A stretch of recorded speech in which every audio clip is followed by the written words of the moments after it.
Assalamualaikum to our beloved lecturer, Madam Azrin, and our friends. Today we are going to present about North America.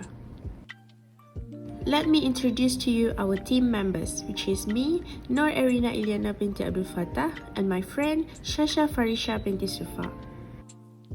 Now, let's take a look at a map of North America. Now let's look at the introduction of North America. North America is the third largest continent on the earth, with 23 countries and dozens of possessions and territories. It includes all countries in the Caribbean and Central America, as well as Bermuda, Canada, Mexico, the United States of America, and Greenland, which is the world's largest island. North America is located in the planet's northern and western hemispheres, with the Arctic Ocean to the north, the Atlantic Ocean to the east, the Caribbean Sea and Gulf of Mexico to the southeast, and the Pacific Ocean to the west. Next, territory and human settlement of North America. The North America region is comprised of two countries, Canada and the United States. These two countries are among the world's largest countries in terms of area, have relatively low population densities, a wealth of resources, high material living standards. The very high living standards in Canada and United States attract migrants from all world regions who come to North America seeking prosperity and stability. Canada and the United States are closely linked in many ways. Now we will move to the physical, geography, and human environment interactions of North America. North America has tropical to polar climates. The west coast climates of Canada and the United States are modified in their inland impact by the north-south mountain range. Although the U.S. Southwest is situated north of the Tropic of Cancer, the tropical arid climatic environment present in northern Mexico extends into the region. Southernmost Florida has tropical, humid conditions, and the Gulf Coast from Texas to Florida and the Atlantic coast as far north as the Virginia Tidewater have subtropical conditions that bring hot, humid summers with many thunderstorms and the annual threats of hurricanes. In northern Canada and Alaska, the climate is deeply Arctic in winter and has only short summers. The United States experiences more tornadoes each year than any other country. Distinctive ice-eroded landscapes are a relic features in high mountains and in northern Canada, while in the Midwest, the melting ice sheets left depositional features. I will explain about the physical geography and human environment interaction in terms of mountains and plains.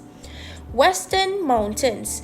The western third of Canada and the United States is primarily composed of rock mountains consisting of several different elements. The highest peak in the region is Mount McKinley in the Alaskan Range, which is 6,194 meters. Canadian Shield. About half of Canada has the ancient rocks of the Canadian Shield at the surface. These are the oldest rocks in North America, and they contain major deposits of minerals ores. Covered by ice sheets during the last ice age, most of the soil was scraped from their surface. Deposits left by the melting ice sheets over the last 15,000 years are scattered and varied in nature and are often separated by large lakes that fill hollows gouged out by the ice. Next, interior lowlands. Lowlands with little relief dominate southern Ontario, the prairie provinces, and the central United States. Layers of sedimentary rock covers the sheer rocks, forming plateaus and escarpments such as that over which the Niagara Falls plunge. In the US Midwest and in Ontario, Canada, most of these rocks are covered by deposits from the melting ice sheet. Similar deposits occur over part of the Canadian prairies. Next, we have Appalachian Mountain System. East of the Mississippi lowlands, the Appalachian Mountains form a continuous chain of rolling hills and mountains extending from northern Georgia into the Adirondacks of New York, the Green and White Mountains of New England, and the Atlantic provinces of Canada. Few Appalachian mountain ridges exceed 2,000 meters. The rocks were deformed and uplifted by ancient plate tectonic movements and subsequently eroded. Major rivers and the Great Lakes. The physical and human geographies of North America are greatly affected by the region's surface hydrology, which is surface water drainage. In particular, the major rivers and the Great Lakes provide sources of fresh water and transportation routes. The Mississippi River was the basis of early interior transportation and continuous that role for bulk materials, though diminished in significance. The Ohio River was a transportation route at the heart of manufacturing development in the United States during the late 1800s. Now that we have explored about mountain plains and major river and the Great Lakes, so let's move on to the natural vegetations and soils. The combinations of terrain and climate produce a range of natural vegetations and soils distributed in a north-south. The hard deserts of the southwest support drought-resistant varieties such as cactus and low shrubs. The subhumid Great Plains and prairies of the western Mississippi River Basin and south-central Canada had a natural vegetation of prairie grasslands. Eastward from tropical southern Florida to the northeast supported deciduous broadleaf forests. Now, move on to the natural hazards. The United States is affected by hurricanes, severe thunderstorms with accompanying tornadoes, lightning, hail, earthquakes, volcanoes, floods, blizzards, ice storms, and wildfires. Alaska are affected by extreme winter weather and earthquakes, meanwhile Hawaii are affected by continuous volcanic activity. Each hazard has a geographic area of greatest impact. Hurricanes threaten the Midwest and Southern Atlantic coast and Gulf Coast states in late summer and fall, when water temperatures are warmest. While tornadoes occur in plain states, the Mississippi Valley and Florida always have river floods following the spring melting of snow on the surrounding hills or heavy summer rains. All regions of the United States and West experience flash flooding. Lightning occurs in southern parts of the United States and in Florida. Upper plain states, the Midwest and the Western Mountains, and the northeast coast of the United States are affected by winter storms. Earthquakes and volcanoes are most common along the west coast from Alaska to California. The rising of the North American plate and the East Pacific plate causes horizontal displacement along the San Andreas Fault, resulting in frequent earthquake activity. Because of its location in the northern hemisphere high latitudes, Canada is less affected by most of the natural hazards that plague the United States. Next, we have regional environmental issues. The emphasis on expansion and economic growth led to many environmental challenges in Canada and the United States before the era of concern that developed through the 1900s. The plowing of subhumid grasslands in western Oklahoma, Kansas, and Texas resulted in the Dust Bowl disaster of the 1930s, in which winds blew away the dried finer soil particles and left piles of sand behind. Water from aquifers and the Colorado River facilitated the expansion of farming into arid areas of the southwestern United States. As southwestern populations grew, competition and controversy erupted between local states over the use of fresh water and the depletion of groundwater resources. Population settlement in arid areas where natural burning cycles frequently occur in the vegetation presents a growing hazard. Wildfires are increasingly affecting populated areas such as the Los Angeles Basin in southwestern California, where businesses and homes may be consumed by fire in a matter of minutes. Cities like Washington, D.C., Baton Rouge, and Los Angeles become plagued by smoke and high concentrations of ground-level ozone generated from the exhaust gases of increasing numbers of vehicles and thermal power plants. Acid rain derived from power plant emissions, particularly along the Ohio River Valley, affected trees and caused rivers and lakes downwind in the northeastern United States and eastern Canada to become more acidic. Now, let's move on to the regional cultural history. Regional cultural history can be divided into 5, which are the emergence of a region, wealth of natural resources, Native Americans, European settlers, and human resources. Let's take a look at the emergence of a region. The indigenous peoples of North America live in societies based on agriculture, hunting, trading, and the local communal sharing of resources. Global connections begin with the exploration of the region by various European interests. The indigenous Americans throughout the region were overwhelmed by the cultural hegemony or forced conversion of their social customs to the vastly different technologies and social tenets of the Europeans. North America became a series of colonies and occupied territories governed by the French, Spanish, British, Dutch, Russians, and Swedish. The British became the dominant power by the mid-1700s. Canada achieved a degree of independence through the British North America Act in 1867, while maintaining legal ties to Britain until 1982 when it gained control of its constitution. Today, Canada is a fully independent country that enjoys membership in the Commonwealth of Nations. Next, Native Americans. Indigenous people or Native Americans is the first nation in Canada that lived in North America before 1500 centuries.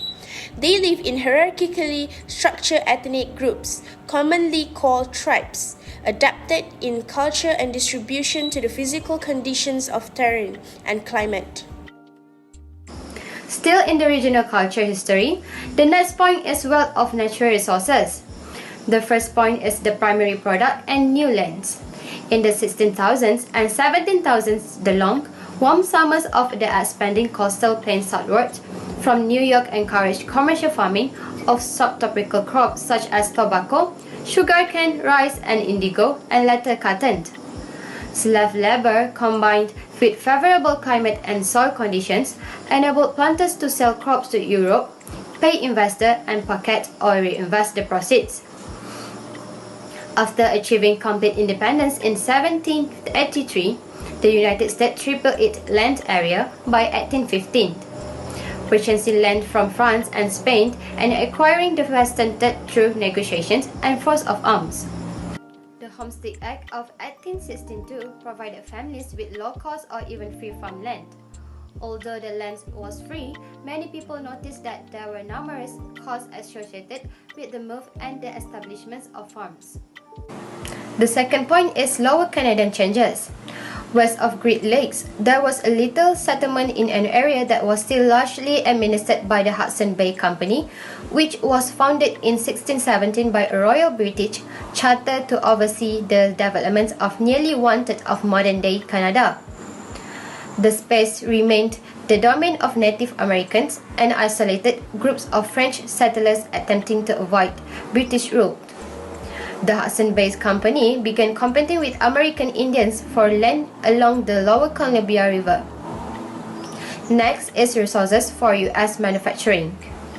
Americans to establish their own manufacturing industry, providing goods that were at first not obtainable from Britain. Textiles, metal goods, and leather goods were among the first industry to develop. By 1850, the coal in eastern Pennsylvania and the Pittsburgh area had largely replaced charcoal in the iron and steel industries, sparking further industrial revolutions. Furthermore, railroads linked the mines of the western mountains to the eastern economic and political core. The mining of gold, silver, and then copper and zinc in the new western lands provided capital for further development and widened the scope of metal industries. Next, we have European settlers. Several European countries began to settle the region as early as the 1500s, including Britain, France, the Netherlands, Russia, Spain, and Sweden. Sales of tobacco back in England attracted more settlers and led the British government to take over the lands as a crown colony. The last regional culture history is human resource. The new people, the new skills is referring to the immigrants from the Northwest Europe that brought European cultural traditions and individual skills and initiative. Move on to the education and technology. The United States established compulsory educations much earlier than European countries. In the late 1800s, they began to focus on technology transfer by establishing engineering and farming universities in many states. Next is management and manufacturing. Americans achieved economies of scale by building larger factories for increased output.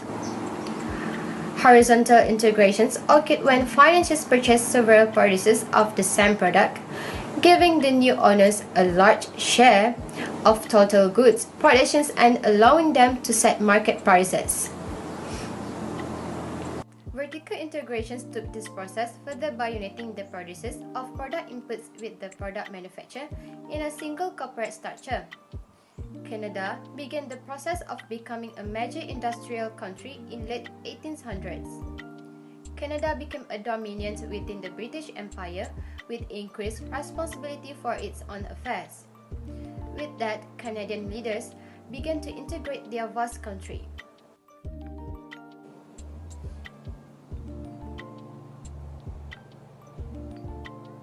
The next subtopic is world roles. The United States is uniquely positioned due to its political, economic, and military prowess. Canada and the US are part of the G8, which is an economic discussion forum of the world's 8 most materially wealthy countries. Next is the United States and the United Nations UN Security Council. The United States enjoys an especially distinctive role as the host country of the UN. The purpose of the Security Council is the maintenance of international peace and security. Next is the good, the bad, and the ugly of globalization. There are countless global connections in communications, the media, transportations, politics and diplomacy, athletic competitions, entertainment, recreations, and leisure and business travel. Example of the positive relationship between the United States and Canada is the Space Shuttle program under the wing of the US National Aeronautics and Space Administration, and the flight path of shuttle missions. And the negative sides between the United States and Canada is that protesters argue that the WTO favors materially wealthy countries such as the United States and Canada over more impoverished countries, and that WTO policies hurt laborers around the world. The last point is global role of the regional economy. Global economic power began when US corporations expanded abroad after World War II during the economic recoveries in Europe and East Asia, and in the context of Cold War competitions in developing countries. After 1950, the United States established a huge lead in the initial development and use of computers, although Western Europe and especially Japan now challenge this economic and technological superiority. Next, NAFTA. What is NAFTA? NAFTA is the North American Free Trade Agreement, and it was implemented in 1994 to encourage trade between the United States, Mexico, and Canada. The goals of NAFTA is to reduce or eliminate tariff on imports and exports between the 3 participating countries, creating a huge free trade zone. Next, I will talk about the United States. The United States of America, one of North America's 2 subregions, dominates the latitudes of continental North America. Metropolitan areas of the United States house the majority of the country's transportation and communications connections, the larger manufacturing facilities, corporate headquarters, and financial and business services. Some 85% of U.S. real estate value occurs in the 2.5% of the country's land that is occupied by urban areas. The United States market economy, which is the world's largest, significantly influences economic activity across the globe. The United States remains a global leader in high technology and is the world's entrepreneurial leader. Next, the problem of affluence in the United States. The country's material wealth does not reach all within its borders.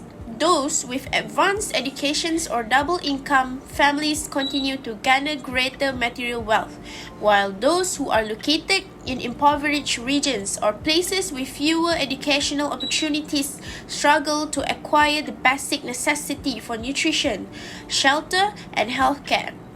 Increasing gap between the materially wealthy and materially poor. The materially poor areas of many inner cities have lower quality buildings and services such as education and healthcare because of the inability of small jurisdictions with predominantly poor populations to support such services. Congregation and segregation. The income and material wealth gaps are often linked to perceived ethnic and racial differences. Many choose to congregate with those of similar socio-economic standing and cultural taste in trendy inner city areas or suburban neighborhoods. Such segregated groups often occupy inner city areas that contain high proportions of African Americans or Hispanic people and have poor access to high-quality education and job opportunities. Next, the economic development of the United States. Commercial farming basis. Commercial farming regions develop as the combination of natural resources, climate, land, soils, water, and economic factors lead to areas of specialization. Manufacturing becomes central. Manufacturing developed from local craft, pottery, smithing, weaving in the early 1800s in southern New England, New Jersey, and eastern Pennsylvania. It was based mainly on water mill power and produced metal goods, textiles, and leather goods. Regional politics. Uneven development reflected the concentration of capital investments in some regions and cities rather than in others. Tennessee Valley Authority, one of the few federal programs designed to stimulate economic growth in lagging regions. TVA was initially viewed as a possible model for action in other regions, but the dominant political views in the United States were against government-funded regional aid. The huge investments in hydroelectricity and other forms of inexpensive electrical power generation in the Tennessee Valley provided a basis for economic growth and population growth. The main achievement of the Appalachian Regional Commission, ARC, established in 1965 was to make available to this region the many federal grant aid financial packages, particularly in the late 1970s. In the 1980s, the administration of President Ronald Reagan reduced ARC's funding and effectiveness. Next, urban landscape, industrial and commercial cities, new central business districts, CBDs, where shops, banks, and other financial services became concentrated, were easily accessible by streetcar to and from the industrial areas and leafy suburbs. By 1920, American cities often evolved into a concentric patterns of urban zones around the CBD, with poorer housing in inner suburbs and more affluent zones beyond. Some of the inner city areas house distinctive, segregated groups such as Slavic or Jewish people in areas that become known as ghettos. Post-1945 cities. New federal roads linking major cities followed by the interstate highway system established in 1956 made greater mobility possible and encouraged suburban housing and commercial development. Post-industrial cities. The term H city was coined for new, exurban developments relying primarily on a car and truck transport and secondarily on air travel. H cities includes large developments of shopping malls, offices, warehouses, and factories located on the edge of major metropolitan areas. Gentrification. Gentrification is the movement of higher income families and individuals into materially poor areas of inner cities, leading to the physical and economic improvement of property and potentially dramatic changes in the quality of life in the districts affected. It was first noticed in British cities in the early 1970s and is now common in urban centers of both the United States and Canada. These are the regions of the United States: New England, Megalopolis, Manufacturing Belt, Appalachia US Heartland, Midwest and Great Plains, the South, Western Mountains, Pacific Coast, Alaska, and Hawaii. Now, let's look at the current issues in the United States. Gender inequality. In terms of poor medical care, in addition to limited access to contraception, women overall receive lower quality medical care than men. This is linked to other gender inequality reasons such as a lack of education and job opportunities, which results in more women being in poverty. They are less likely to be able to afford good health care. There's also been less research into diseases that affect women more than men, such as autoimmune disorders and chronic pain conditions. Other than that, in terms of lack of employment equality, most economies in the United States give women only 3/4 the rights of men. And last but not least, women are still grossly underrepresented in government and the political process. This means that certain issues that female politicians tend to bring up, such as parental leave and childcare, pensions, gender equality laws, and gender-based violence are often neglected. Next, we have Canada. Now, back with me, I will explain about Canada. Canada have large size and vast resources. Canada contains within its borders a vast variety of geographic features. The country's landform structure can be considered as a vast basin more than 3,220 miles in diameter. The Canadian Shield occupies about half of the total area of the country and is centered on Hudson Bay. The shield consists of some of the world's oldest rocks, which were folded by mountain building, movements and cut down by erosion until the area was reduced almost to a plain. The largest mountains is Vancouver Island and Haida Gwaii. In the far north, the main mountains groups are the Richardson, Mackenzie, Celine, and Pelly Mountains. Canada is rich in mineral resources, and the region is a major source of lead, zinc, copper, and gold. Its eastern fringes contain coal deposits. Next, I will explain about possible independence of Quebec. In the 1990s, a substantial minority of independence-seeking people in Quebec attempted to secede from Canada. An independent Quebec would serve a direct ground contact between the Atlantic provinces and the rest of Canada. The Atlantic provinces might look south if the Quebec Rift occurs. Nova Scotia, Prince Edward Island, and to a lesser degree New Brunswick are developing tourist industry in an attempt to replace lost components of the economy. Nova Scotia has a well-structured and geographically comprehensive tourist industry covering all parts of the province. New jobs in the region may be found in retail, hotel, and restaurant services. Next slide is relationship with the US. Canadians enjoy many of the benefits of affluence and national security because of their close integrations with the American economy and defenses. Canada has a history of military alliance and cooperations with the United States. Both of the countries work together to maintain a line of radar warning stations facing the Soviet Union across the Arctic Ocean during the Cold War. United States-Canada Free Trade Agreements of 1987 to 1988 which eliminated most tariff and trade barriers, was the first joint formal open trade relations. Not only involved in political and economic, the two countries have integrated forms of entertainment. Now I will explain about Canada cultural life. Canadian culture is a mixture of British, French, and American influences, all of which blend and sometimes compete in every aspect of cultural life, from filmmaking and writing to cooking and playing sports.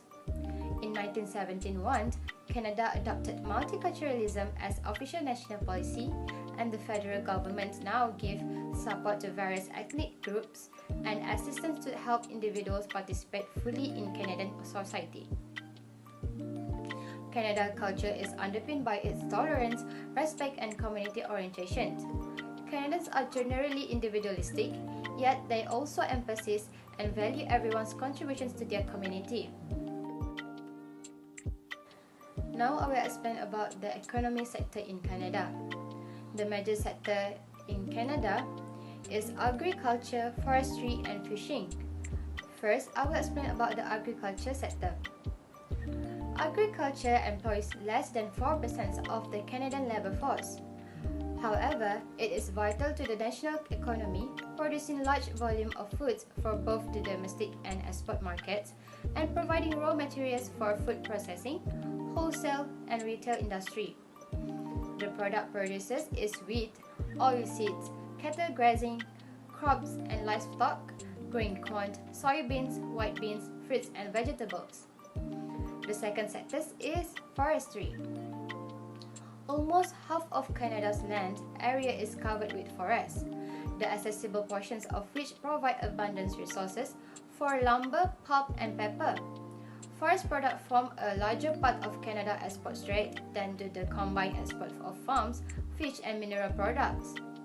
Canada is the world leader in the export of pulp and paper, and also export large amounts of softwood lumber, mostly to the United States.